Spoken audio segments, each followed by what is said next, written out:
Good morning my dear students. तो ये standard 5 के हिंदी पाठ्य पुस्तक है और पिछले क्लास में हम इस पुस्तक के संचार क्रांति विषय को आधा पढ़ चुके थे। तो आज हम बाकी आधा को पढ़ेंगे, ठीक है। तो देखो, पिछले क्लास में हम यहाँ तक पढ़े थे कि संचार का जो माध्यम है, उस माध्यम से हम दो माध्यम के बारे में पिछले क्लास में पढ़े थे। वो क्या है? एक है रेडियो और दूसरा है टेलीविज़न। तुम जानते हो कि रेडियो के माध्यम से तुम गाना सुनते हो, समाचार सुनते हो, खेती बाड़ी के बारे में जानते हो, खेलकूद के बारे में जानते हो। उसी तरह टीवी पर तुम गाना सुन सकते हो और उसके साथ देख भी सकते हो, क्योंकि रेडियो एक श्रव्य उपकरण है जिसे हम सिर्फ सुन सकते हैं, और लेकिन टीवी सुनने के साथ साथ हम देख भी सकते हैं। इसलिए टीवी में हम संसार की दुनिया भर की जितनी भी बात है, संसार के विभिन्न स्थानों में जो जो घटनाएं घटती जा रही हैं, हम वो सब के बारे में हम देख सकते हैं टीवी में। और उसके अलावा हम फिल्म या फिर विभिन्न प्रकार की मनोरंजन भित्तिक कार्यक्रम देख के अपने मन को प्रफुल्लित कर पाते हैं, आनंदित कर पाते हैं, और कृषि कार्यक्रम को भी हम देखते हैं। हम घर में बैठ के ही सारी दुनिया के बारे में जान सकते हैं टीवी देखकर, और इससे हमारी ज्ञान की वृद्धि भी होती है। तो चलो, इन दोनों के अलावा बाकी और कितने संचार क्रांति है, संचार के जो माध्यम है, हम उसके बारे में आज जानते हैं, ठीक है। तो आज हम यहीं से पढ़ना शुरू करेंगे। तो अब तुम अपनी किताब की 27 नंबर पृष्ठ को खोलो, ठीक है। तो देखो, संचार के साधनों में कुछ साल पहले टेलीग्राम का महत्वपूर्ण स्थान था। इसके माध्यम से कम समय में संदेशों को लिखित रूप में एक स्थान से दूसरे स्थान तक पहुंचा सकते हैं। पहले बधाई संदेश, शोक संदेश भेजने में या किसी बात को शीघ्रता से पहुंचाने में टेलीग्राम का खूब उपयोग होता था।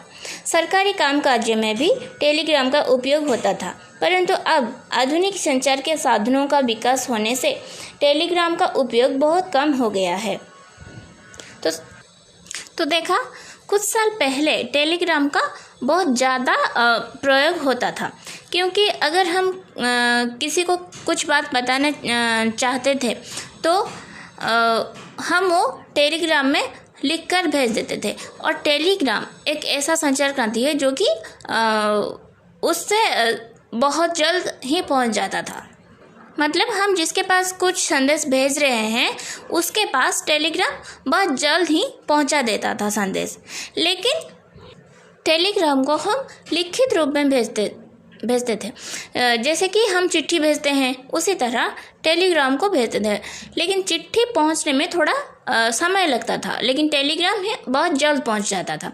इसीलिए अगर कुछ ज़रूरी बात, किसी को कुछ ज़रूरी बात बतानी हो, या फिर जैसे कि मानो किसी की तबीयत ख़राब हो गई हो, या फिर किसी को बहुत पैसों की बहुत ज़रूरत हो, तो ये संदेश अगर वो किसी के पास पहुंचाना चाहता था, कि वो चाहता था कि बहुत जल्द ये खबर उसके पास पहुंच जाए, तो वो टेलीग्राम कर देता था। चिट्ठी पहुंचने में बहुत समय लगता था। इसीलिए उस समय टेलीग्राम का प्रयोग बहुत मात्रा से हो रहा था। लेकिन आज आधुनिक संचार में बहुत विकसित साधनों को हम प्रयोग करते हैं, इसीलिए टेलीग्राम का प्रयोग थोड़ा कम हो गया है। तो उसके बाद आया टेलीफोन। देखो, टेलीफोन के बिना अब जीवन अधूरा सा प्रतीत होता है। आज यह संसार का प्रमुख साधन बन गया है। इससे हर प्रकार का संदेश तुरंत ही इच्छित व्यक्ति तक पहुंचाया जा सकता है। बस हमारे नंबर डायल करते ही व्यक्ति से वार्तालाप होने लगता है। अब भारत के गांव में भी टेलीफोन पहुंच गया है। यह देश विदेश में सूचनाओं को आदान प्रदान का एक श्रेष्ठ और सस्ता साधन है। तो समझ रहे हो कि टेलीग्राम के बाद हम टेलीफोन का प्रयोग करने लगते हैं, टेलीफोन का प्रयोग करते थे, क्योंकि टेलीफोन और टेलीग्राम से भी ज़्यादा जल्द पहुंच जाता है। क्योंकि बस एक नंबर डायल करो और तुम जिसको कुछ संदेश भेजना चाहते हो, उसके पास कॉल लग जाता है और तुम जो चाहे उसे बोल सकते हो। बहुत शीघ्र ही उसके पास संदेश पहुंच जाता था। इसीलिए भारत के हर कोने कोने में टेलीफोन का प्रयोग बहुत मात्रा से होता था। भारत के कहीं भी देखो, गांव, शहर से लेकर गांव तक सभी जगह में टेलीफोन का प्रयोग होता था और ये देश विदेश में सूचनाओं को आदान प्रदान भी करता था। तो उसके बाद आया मोबाइल फ़ोन। मोबाइल फ़ोन ने तो टेलीफोन को भी पीछे छोड़ दिया है। इसमें हमारे देश के शहरों और कस्बों में अपनी विशेष जगह बना ली है। गांव में भी मोबाइल फ़ोन का प्रचार निरंतर बढ़ता जा रहा है। इसे हम बिना तार का टेलीफोन भी कह सकते हैं। क्यों? क्योंकि मोबाइल फ़ोन में तार नहीं है। जिसके पास लैंडफोन है, मतलब टेलीफोन है, वो इस तरह दिखाई देता है। देखो, जिस तरह की एक तार वाला फ़ोन। लेकिन आजकल के ज़माने में टेलीफोन का भी प्रयोग बहुत कम होने लगा है, क्योंकि बहुत कम लोगों के घर तुम इस तरह की फ़ोन देखने को पाओगे। हो सकता है किसके बहुत लोगों के घर ये फ़ोन ना भी हो, क्योंकि सभी लोग अब मोबाइल फ़ोन को व्यवहार करते हैं। इसीलिए यह कहा गया है, मोबाइल फ़ोन ने टेलीफोन को भी पीछे छोड़ दिया है। क्यों? क्योंकि टेलीफोन को हम कहीं भी लेकर नहीं जा सकते, लेकिन मोबाइल फ़ोन बहुत छोटे होने के वजह से और उसका बिना तार ना होने की वजह से हम उसको जहाँ भी चाहें वहाँ ले सकते हैं। इसीलिए मोबाइल फ़ोन को बिना तार वाला फ़ोन कहते हैं।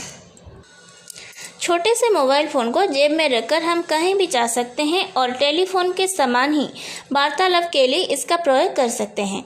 इसकी लोकप्रियता और अति तीव्र गति से बढ़ रही है।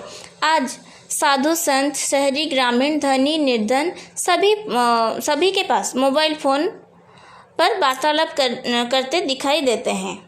मतलब धनी हो या निर्धन हो, साधु हो या संत हो, वो गांव का हो या फिर शहर का हो, एक कोई फ़र्क नहीं पड़ता मोबाइल फ़ोन के लिए। तुम जहाँ भी देखो, जिस इंसान के पास भी देखो, उसके पास मोबाइल फ़ोन ज़रूर होता होगा।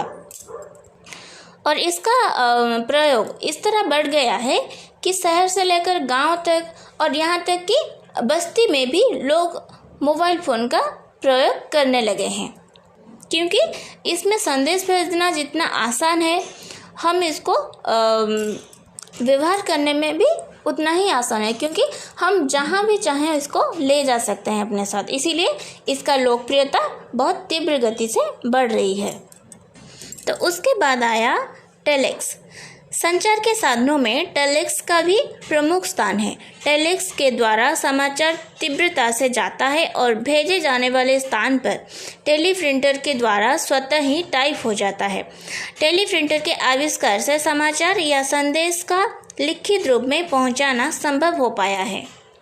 तो टेलेक्स एक तरह की मशीन है जहां तुम कुछ भी न्यूज छापकर उसका प्रचार कर सकते हो, जिस तरह हमारे न्यूज़पेपर छपा जाता है।